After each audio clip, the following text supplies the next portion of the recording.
listening to Off Limits. Liberal, irreverent, and really, really gay.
Welcome to Off Limits. Thanks for joining me here tonight on a randomness show.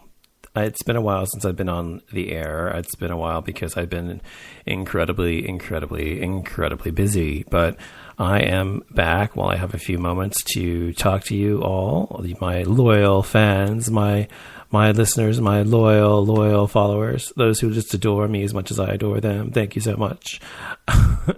Just kidding. But no, thanks for listening to the show.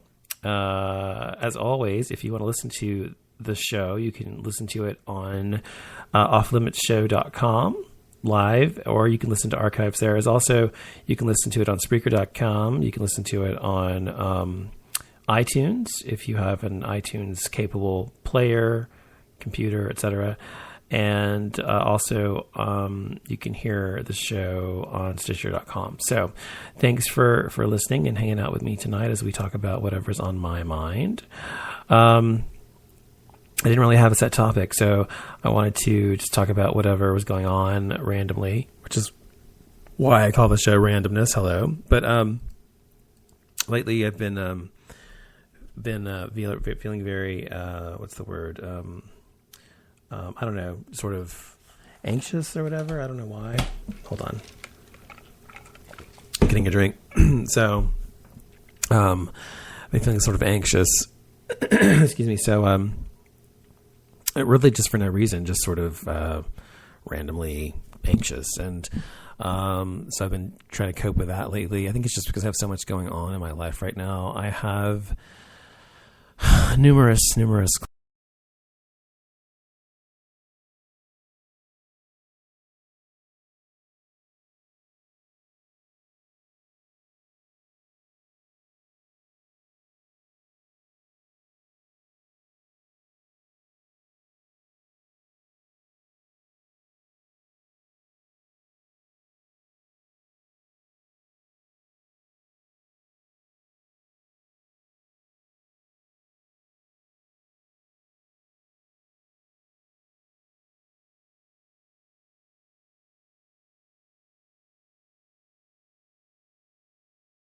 my husband's niece, whom I also call my niece, we're close, I guess, and she calls me her uncle, so, which I'm glad about. She's 18 and just started college, and so we went to visit her for family weekend. She invited us to go, and so while there, we got to see one of her games, one of her football games of her team, as well as see the campus and history, etc., whatever.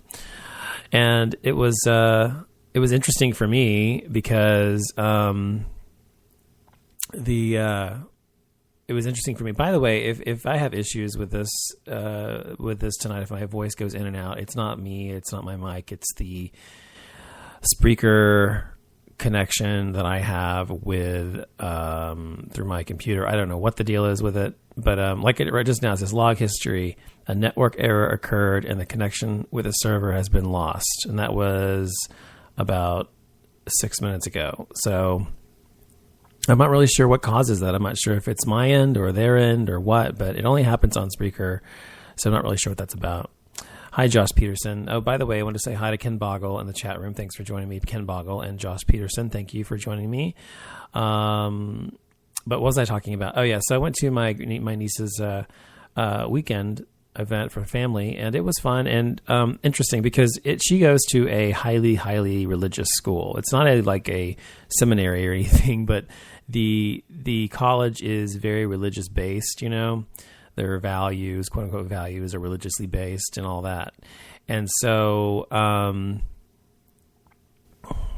Ken Boggle says it's your end. Okay, well, I don't know what on my end is fucking up because I'm doing everything right. I'm using the Spreaker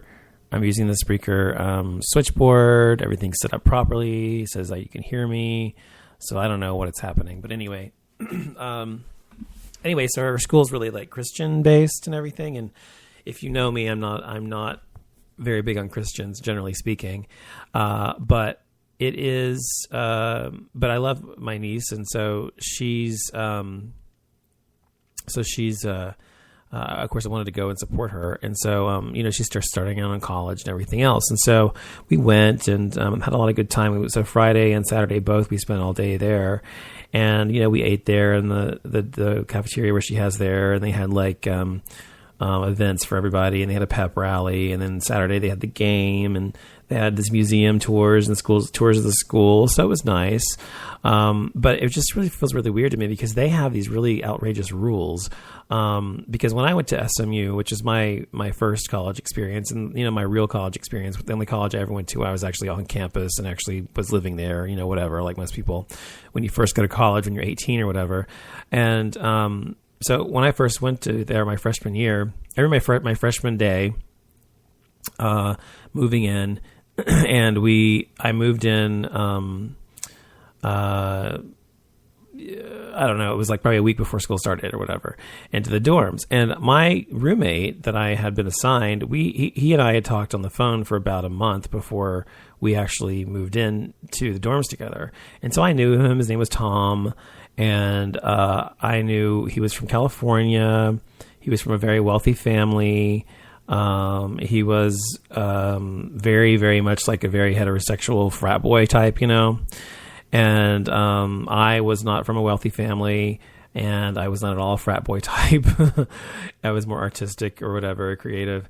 And I was not... really, we just really didn't have a lot in common. But the thing is, the school actually puts you, one of the things that schools do, at least SMU did, and I know a lot of colleges do this still, they'll put you with a roommate that you're completely polar opposite to help you learn to grow as a human being or whatever. And so, so that you can work out your differences, right? So, and I was fine with that. I mean, I didn't have any qualms about him or anything. We talked on the phone. It was all fine. We got along just fine. We actually liked each other or whatever. So it was fine. However, he didn't know I was gay. And so I didn't tell him. And I knew I knew he was going to have an issue with it probably. And the reason I didn't tell him at first is because SMU would not allow you to change or switch your roommate until you'd been there for 2 weeks or a month. I can't remember. I think it was 2 weeks. So you couldn't change your roommate for 2 weeks after you got there. You had to try to work it out, whatever. And so I was there for 2 weeks, and he and I hung out. We were the only ones that knew each other. We knew each other, whatever. And we, because we didn't know anybody else on campus really or anything, right? And so that's what most people were doing, were hanging out with their roommates or whatever. Not necessarily because they wanted to, but because it's the only people they knew. And so the first week we were there, we got invited to this frat house, and you're not supposed to actually go to frat houses until rush, because it's called dirty rush when you do this. It's because the frat house then has an opportunity to recruit you before another frat house does, and it's called dirty rush for that reason. So that's why they always make you wait until rush week before you can go to frat houses or whatever. But anyway, he got invited to go to this frat house, Sigma, no, what was it? It was the Phi Kappa, the Phi Delta house. I can't remember. Phi Kappa Delta or something like that. Anyway, the Phi Delta Kappa, I think. And that particular fraternity was also very, very, like, there were different fraternities at SMU, just like any college. And like that particular fraternity was where all the rich boys went. Okay. It was all the wealthy guys went, and all, just very, very wealthy families or whatever. It actually was so ensconced in their fraternity, that money was, that you had to pass a background check. I mean, not a background check, but a financial statement check, because to make sure you could afford the dues, because they were very expensive for that particular fraternity. And so anyway, he and I were coming out of the student center. We'd gone to some event, which is the first week event or whatever. And he said, "Hey, come over here." And so I followed him, and we went to this frat house, and I go inside the frat house, and we go upstairs, and there's all these frat guys in there, and these like slutty girls in there walking around with beer in their hands and everything. And they all get beer, and they offered us some beer, and I said thanks or whatever.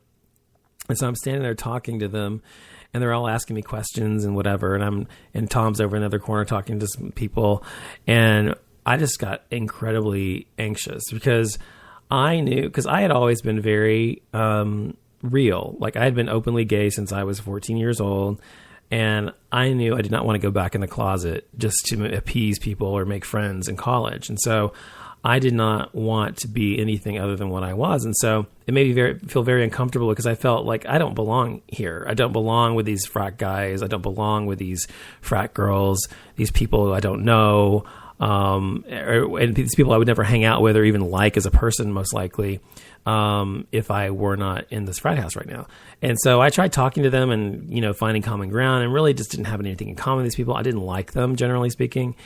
And so while they were, their backs were kind of turned or whatever, I kind of snuck down the stairs, and ran out the door to my dorm room.